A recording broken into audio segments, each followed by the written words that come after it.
So with the back squat, there's really two types you could do, the high bar back squat and the low bar back squat. Which one you do is going to depend. Are you an Olympic weightlifter? You're probably going to do the high bar back squat. If you're a powerlifter, you're probably going to do a low bar back squat. If you're just training for general fitness, strength, hypertrophy, then it doesn't really matter. You do whichever one you're more comfortable with, or whichever one you just want to do, or you could do both. Again, doesn't matter. This video is going to address the high bar back squat, and I'll do another one that addresses the low bar back squat. So with the high bar back squat, key points of performance we're going to look at first of all are the stance, the position of the bar in the rack or the rack position, the position of the bar on your back, and your grip position. So your stance width in a high bar back squat is going to be around about shoulder width apart, but it could be a little bit wider, could be a little bit narrower. You do whatever you feel comfortable with.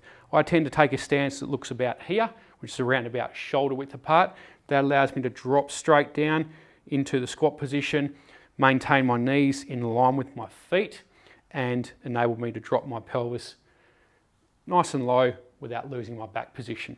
If you go too narrow, you can get a tendency to basically run into your thighs, run into your femurs, and then the butt tucks under in order to get sufficient depth. And when we talk about sufficient depth, we really want to get a depth of just below parallel. So just below parallel puts my hip joint, just below the knee joint. This thigh bone is just angling back slightly. So adopt a stance that allows you to do that. If you go too wide, then you might struggle to keep your knees out in line with your feet. Okay, they might cave in a little bit. And whether you have your toes turned out slightly or straight ahead, again, personal preference. I prefer to have them straight ahead, and that enables me to create torque through the hip by screwing my feet into the ground. When my feet are angled out slightly, I lose a little bit of that capability. So I like to have my feet straight ahead, and most people I train, that's what I recommend for them too. So, and that point that I just talked about, screwing the feet into the ground, that's an important point. So as I'm standing here, I want to think about screwing my feet into the ground, just like I'm trying to unscrew the lid of a jar. As I squat down, I'm screwing my feet into the ground, and as I stand up, I'm screwing my feet into the ground. The entire time, I'm applying force out like that. Another way to put it is imagine that you're trying to rip the floor apart with your feet. So I'm trying to push the floor apart with my feet, rather, not rolling out, but just pushing apart. Again, that's going to activate all the right muscles, everything that we want activated in the squat, and you're going to be active through the entire exercise. So that's your foot position, your stance. Okay, so the next important point we want to look at is the bar position in the rack, or the rack height. Now, you don't want the rack too high and you don't want it too low. You want it just right, straight out of Goldilocks. So a rack height that is just right is around about the middle of your chest. All right, maybe an inch or two above the nipple line, depending on where your nipple line is, but it's below shoulder height. You don't want it higher than your shoulders. You don't even want it level with your shoulders. And the reason being is you don't want to have to tiptoe the bar back into the rack at the end of your set. And you certainly don't want to have to squat down too low and put it in. If you're in between settings on a rack, you want to err on the side of caution and go lower rather than too high, because it's easier to drop down and put it back into the rack than it is to tiptoe it in and out of the rack. Next point we want to look at is the position of the bar on your back. And this is the key difference between the high bar back squat, which I'm going through here, and the low bar back squat, the position of the bar on the back. In the high bar back squat, you want the bar to be sitting up on your traps, not on your neck, not touching bone, but sitting on these trapezius muscles here. You don't want it too low. It's sitting right up on here, and unfortunately I've got to turn my back on you while I'm doing this, but I'm going to demonstrate that with the bar. Now, your grip position is going to depend on your shoulder, and thoracic mobility.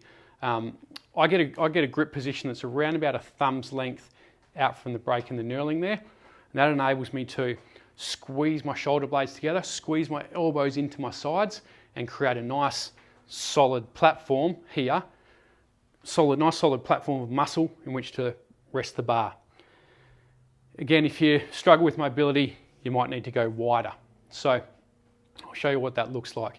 Now, this middle bit of knurling here, most bars have it, some bars don't, but either way, you want the middle of the bar to be lined up with your spine. So you want your spine right down the middle of the bar.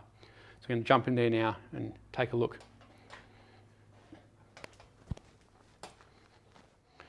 Okay, so in this position here, I'm in a bit of a quarter squat stance.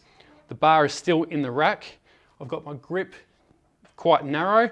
I'm going to pull my shoulder blades together, pull my elbows in towards my sides. I'm gripping the bar and I'm going to stand the bar up. And that there is your bar position for your high bar back squat. And my elbows are directly underneath the bar. You can see there that bar is on my back, elbows are directly underneath the bar, gripping the bar. I've got a nice solid rack position there with the bar.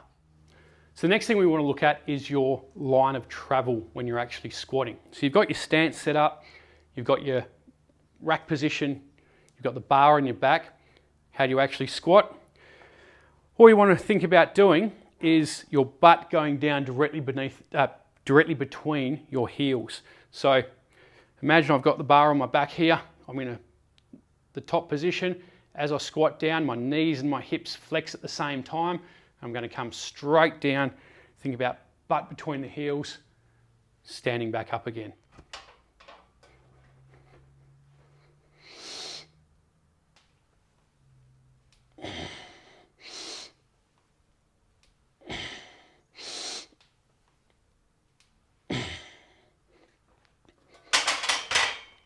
So a couple of points with that. You saw that I got the bar racked on my back.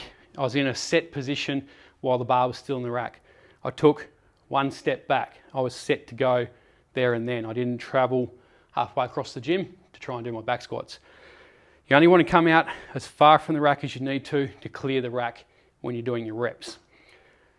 Took a breath in through my nose, thought about horizontally expanding my ribs, and I braced, I held as I performed the rep, as I went down, and then as I came up, as I got past that sticking position, which is normally around here, I let the breath out through my nose. So, brace, let it out. That's how you breathe when you're doing a back squat. Then when I'd finished my reps, I took a step back into the rack. I didn't need to look at the rack at all. I walked in until my bar hit the top of the rack, and then I slid it down. If you walk in, hit the top of the rack here, you know you're over the hooks. So you just need to walk in, hit that, drop it down, okay? No need to look at the hooks at all. So that's the high bar back squat. Any questions at all, let me know.